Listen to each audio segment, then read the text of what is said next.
గం గణపతే నమః శ్రీమాత్రే నమః శ్రీ వారాహిదేవ్యై నమో నమః. Welcome to our YouTube channel Chaganti party talks. మహామహిమాన్వితమైన సుందరాకాండ 23వ రోజు పారాయణము. విశ్వాసం. ఆ మాటలు విన్న సీత మనసు తృప్తిపడి హనుమంతుని వైపు తిరిగి, అయితే నరవానరులకు సఖ్యం ఎలా కలిగింది? నువ్వు రాముణ్ణి ఎక్కడ చూశావు? లక్ష్మణుని గురించి నీకేం తెలుసు? వారి ఆకార స్వభావాలేమిటి? అంతా వివరంగా చెప్పు.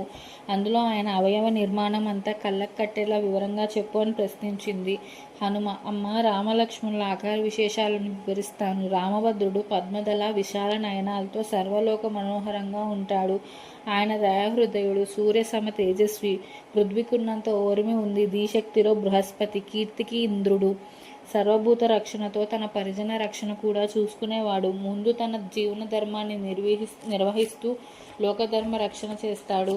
లోకమర్యాద వీడకుండా సర్వవర్ణాలను ధర్మపదాన్ని నిలబెడతాడు. బ్రహ్మచర్య నియమంతో సజ్జనులకు సహాయపడుతూ ఇహపరాలను చూసుకుంటూ ఉంటాడు. రాజనీతి నిపుణుడు, విద్వాంసులను నిరంతరం ఆరాధిస్తాడు.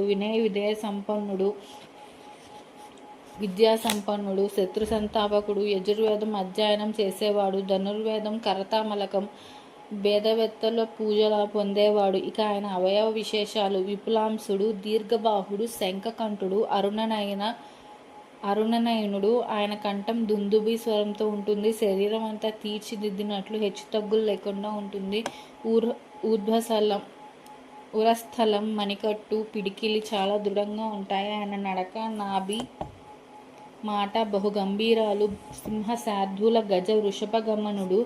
దేశకాల పాత్రలు గ్రహించి సంగ్రహానుగ్రహాలు చేయగలవాడు. సర్వజన ప్రియంగా మాట్లాడగలవాడు. ఆయన తమ్ముడు సర్వవిధాల ఆయన్నే పోలి ఉంటాడు. వారు ఉభయులు నిన్ను వెతుకుతూ కిష్కింధలో సుగ్రీవుని చేరారు. మా రాజు అన్నగారి భయంతో ఋష్యముఖం ప్రవాసంలో ఉన్నాడు. మేమంతా సుగ్రీవ సేవలో ఉన్నాము. నారచీరలతో ధనుర్బాణదారులే రాగా వారిని చూసి మా ప్రభువు పరుగు ప్రారంభించాడు. కొంతసేపు అయ్యాక నన్ను పిలిచి వారెవరో తెలుసుకొని రమ్మన్నాడు. వారితో విషయాలన్నీ వివరించి వెంటబెట్టుకొని సుగ్రీవుని దగ్గరకు తీసుకువచ్చాను. ఉభయులు మాట్లాడుకున్నారు. లక్ష్మణస్వామి మీ కథ చెప్పాడు. అది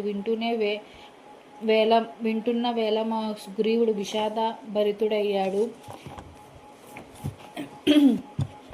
నిన్ను రావణుడు అపహరించి వెడుతుండగా విడిచిన నగుల మూట రాముని ముందుంచగా ఆయన వాటి ఒళ్ళో ఉంచుకొని విలిపించాడు. కొంతసేపటికి ఆయన్ని ఆశ్వాసించగలిగాము. అమ్మ, నీ విరహాగ్నితో ఆయన దేహం తప్పిస్తున్నది. భూకంపం వేళ పర్వతంలా ఆయన హృదయం విచలితమవుతున్నది. అత్యంత సుందరమైన ఉద్యానవనాలు, మహానది ప్రవాహాలు, సెలయేళ్ళు ఇవన్నీ కనిపించిన ఆయన మనసు నీ కోసమే పరితపిస్తున్నది. అమ్మ, ఆ రాజశార్దూలుడు నిస్సంశయంగా ఈ రాక్షస రావణుని సర్వనాశనం చేసి నిన్ను స్వీకరిస్తాడు. అందుకు సుగ్రీవుడు కూడా ప్రతిన పూని ఉన్నాడు. చెప్పాను కదా, వాలిని హతమార్చాడు రాముడని.